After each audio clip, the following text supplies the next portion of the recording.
देखिए, write the following sets in roster form. ये ML Agarwal class 7 exercise 5.1 का question number 6 है के पार्ट है, ठीक है।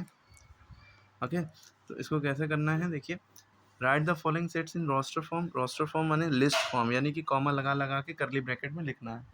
तो आपको पहले क्वेश्चन पढ़ के उसका मतलब समझना चाहिए, अगर नहीं समझ में आएगा तो फिर सवाल कर नहीं पाएंगे। इसको पढ़ते हैं एक्स सच दैट एक्स। इसको पहले बुकों में ऐसे लिखते थे कॉलन लगा के, x such that x belong to natural number. तो हमारा फोकस पहले यहाँ पे होना चाहिए कि एक्स क्या है, नेचुरल नंबर है, ठीक। दूसरी बात, फिर कंडीशन भी देखना है हमें। एक्स की वैल्यू जो है 5 से बड़ी है, ग्रेटर देन लिखा ना, एक्स की वैल्यू जो है 5 से बड़ी होना चाहिए और 5 के बराबर होना चाहिए, लेकिन 10 से छोटी होना चाहिए। अब फोकस हमारा यहाँ पे है, इससे इधर बात देखिए, इसके इधर क्या बात लिखी है उसको समझिए। तो पहली बात तो एक्स नेचुरल नंबर है, इससे ये बदलता है कि कहाँ से शुरू होंगे। नेचुरल नंबर क्या होते हैं, जो 1 से शुरू होते हैं, तो एक्स की वैल्यू 1 से शुरू होगी। यहाँ पे एक बात क्लियर होगी, एक्स की वैल्यू 1 से शुरू होगी, तो हमने यहाँ पे x belong to natural number, तो 1 से शुरू होगी तो 1 लिख दिया सबसे पहले। लेकिन एक्स की वैल्यू यहाँ पे कंडीशन ये दी है कि 5 से बड़ी और 5 के बराबर होना चाहिए और 10 से छोटी होना चाहिए। तो यहाँ अगर 1 लिखा होता लेस देन इक्वल टू 1 तो 1 से शुरू करते, लेकिन यहाँ पे कंडीशन क्या थी, एक्स की वैल्यू 5 के बराबर भी होना चाहिए, ग्रेटर देन इक्वल टू, यानी 5 को इंक्लूड करना है, और 10 से छोटी यानी 9 तक जाना है, ठीक है। यहाँ पे अगर, तो पहले हम ये 5 से शुरुआत करेंगे, तो ये एक्स की वैल्यू कहाँ से शुरू हो गई, 5 से, ठीक है। यहाँ पे अगर ये वाली कंडीशन नहीं दी होती तो 1 से शुरू करते हैं, खाली इतना लिखा होता तो हम 1 से शुरू करते हैं, 9 तक लिखते हैं ना, लेकिन ये भी लिखा है तो 5 से शुरू करेंगे, 6, 7, 8 और 9 तक लिखेंगे। 10 क्यों नहीं लिखेंगे, क्योंकि यहाँ पे 10 जब लिखते हैं जब लेस देन इक्वल टू लगा होता है, यानी कि 10 को भी इंक्लूड कर लेते, ठीक है। लेकिन लेस देन खाली लिखा है, 10 नहीं, इक्वल टू वाला साइन नीचे नहीं लगा है, तो इसलिए 10 से छोटा यानी 9 तक लेंगे। शुरुआत 5 से करेंगे और एंडिंग 9 पे करेंगे, ठीक है। क्लियर हो गई बात। जैसे अगला क्वेश्चन देखिए, x such that x belong equal to 6p। ये क्या कंडीशन दी है, 6p है, और p क्या है, इंटीजर्स हो। इंटीजर्स क्या होते हैं, माइनस में भी होते हैं, प्लस में भी होते हैं, जीरो भी होता है, सब कुछ इंटीजर होता है, ठीक है। लेकिन p की कंडीशन क्या है कि शुरुआत कहाँ से होगी, -2 less greater than equal to, यानी -2 को इंक्लूड करेंगे, तो 6p को उठाएंगे हम लोग पहले। 6p है, इसका मतलब क्या है, और p की वैल्यू क्या लिखेंगे, मतलब इंटीजर है ना, तो p की वैल्यू -2 से लेकर लेस देन 2 यानी 1 तक जाएगी, ठीक है। तो p की जगह पे हम क्या रख देंगे, पहले 6 इंटू, यहाँ पे p लिखा, मल्टीप्लाई छुपा होता है तो मल्टीप्लाई लगा है, p की वैल्यू क्या है, -2 लिखेंगे पहले, ठीक है। तो 6 टू द 12, -12 आ गई। आगे फिर 6p है, तो 6 इंटू -2 के बाद -1 आता है, तो -1, 6 1 द 6, माइनस का 6 हो गया। फिर -1 के बाद क्या आता है, 0 आएगा, ठीक। 6 0 द 0, ठीक है, एक वैल्यू ये आ गई। फिर 6 इंटू पी है ना, पी की जगह पे फिर आप 1 लिखेंगे, 0 के बाद 1 आता है, 6 1 द 6, ठीक है। अब इसके बाद 6 इंटू पी की वैल्यू 2 नहीं रखेंगे, क्यों नहीं, 2 भी रखेंगे, क्या minus less than equal to लगाए, हाँ लेस देन इक्वल टू, यानी ये भी है, यानी कि 6 इंटू पी की वैल्यू 2 भी लेंगे, 2 तक इंक्लूड करेंगे, 6 टू द 12। ये हमारे आंसर हो गए, जो ये आते हैं मल्टीप्लाई करने के बाद, ये हमारा रोस्टर फॉर्म में, बस इसको लिख देंगे, ठीक।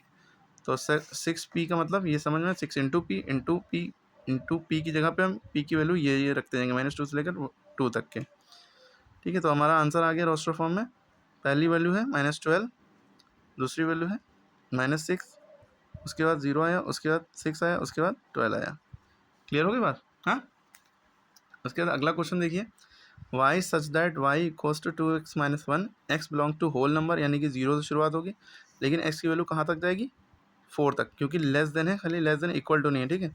तो हमने लिखा 2x - 1, ठीक है। x की जगह पे हम देखिए, x की बिलोंग टू होल नंबर है, तो यानी कि x की वैल्यू क्या होगी, 0 होगी, 1 होगी, 2 होगी, 3 होगी और 4 तक जाएगी, क्योंकि लेस देन 5 है, यानी कि 5 से छोटी रहेगी, ठीक है। तो x की जगह पहले हम रखेंगे 0 - 1, ठीक है। ये हो जाएगा 2 0 द 0, 0 - 1, -1 बचा, ठीक है। अब हम यहाँ जगह नहीं तो हम इस तरह बार लगा के कर रहे हैं।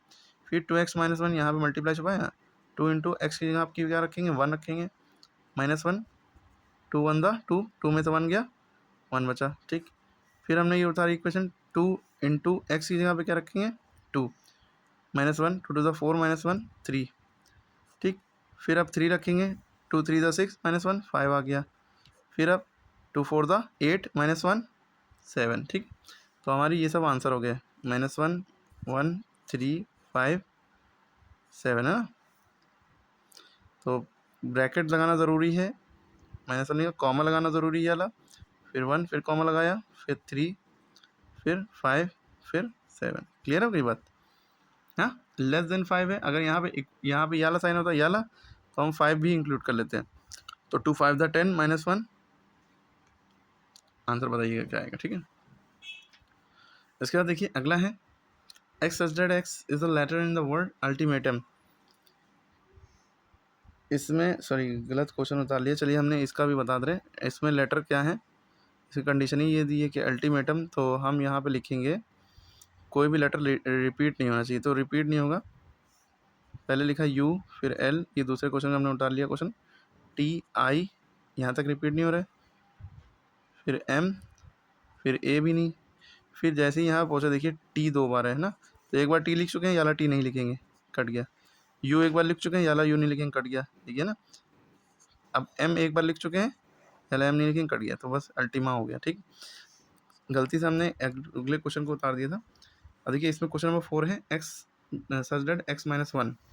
ये तो बड़ा अच्छा क्वेश्चन है, लेकिन देख लिए x such that x -1 equal to 0। अब इस कंडीशन को समझिए, इसमें तो आप सोच रहे हो कंडीशन ही नहीं दी है, इतना सा सवाल है। तो इसका सवाल का मतलब ये है कि x such that x -1 equal to 0, यानी कि इस एक्स की क्या वैल्यू रखें कि जिसमें से 1 माइनस करें तो 0 आंसर आ जाए। तो आपको समझ में आ रहा है, 1 रखेंगे एक्स की वैल्यू, 1 में से 1 जाएगा तो 0 आ जाएगा, तो बस आंसर आप 1 लिख देंगे। क्यों, एक्स की जगह पे अगर आप 1 रखेंगे, 1 -1, इसकी जगह पे 1 रखा अपनी तरफ से, 1 में से 1 गया तभी तो 0 आएगा, और कुछ रखने पे 0 आ नहीं सकता क्योंकि आगे -1 लिखा है, ठीक है। तो 1 में से 1 गया तभी 0 आएगा, तो आपका आंसर हो जाएगा 1, ठीक है। इसका अगला सवाल है, कहाँ गया, x is a consonant in the word notation. तो इसमें कॉन्सोनेंट ढूंढना है, क्या ढूंढना है, कॉन्सोनेंट जो होते हैं वॉवल को छोड़ के वो कॉन्सोनेंट होते हैं, नोटेशन वर्ड है, क्वेश्चन हमने नहीं उतारा, सॉरी। तो अब इसका पहले देखिए कॉन्सोनेंट है क्या क्या, एन है, टी है, टी है, एन है, ठीक है। बाकी ए ई आई ओ यू वॉवल होते हैं तो इनको छोड़ दिया। अब एन आंकना आपने एक बार लिखा तो कॉमा लगाया, आंसर यही कर रहे हैं, ठीक है, सॉल्यूशन। इसके बाद आकर हमने टी लिखा, लेकिन टी 2 बार है तो दूसरा वाला काट देंगे, नहीं लिखेंगे। एन भी लिख चुके हैं, एन 2 बार है तो काट देंगे, पहला भी नहीं लिखेंगे, बस यही आंसर हो गया एन टी, ठीक है। उसके बाद x such that x is a digit in the numeral 11056771, ठीक है। तो इसमें डिजिट इन द न्यूमरल कह रहे हैं 11056771, ठीक है। डिजिट की बात हो रही है, ठीक है। तो आप देखिए डिजिट की बात हो रही है तो हम क्या करेंगे, तो जो भी चीज़ 2 बार है उसको काट देंगे। ये 1 2 बार है, कट गया, 0567 2 बार है, याला कट गया, 1 यहाँ पे एक तीसरी बार है तो ये भी कट गया। बस हमने 1 लिखा, याला 0 लिखा, कॉमा लगा, ये 5 लिखा, ये 6 लिखा, और एक बार याला 7 लिख दिया, ठीक है। क्लियर हो गई बात, यही आंसर हो गया, ठीक है। रोस्टर फॉर्म, टेबलर फॉर्म हो गई आपकी। ये सारे क्वेश्चन आपके हो गए हैं। इससे पहले वाली वीडियो में ये सारे क्वेश्चन हमने बताए थे, ठीक है।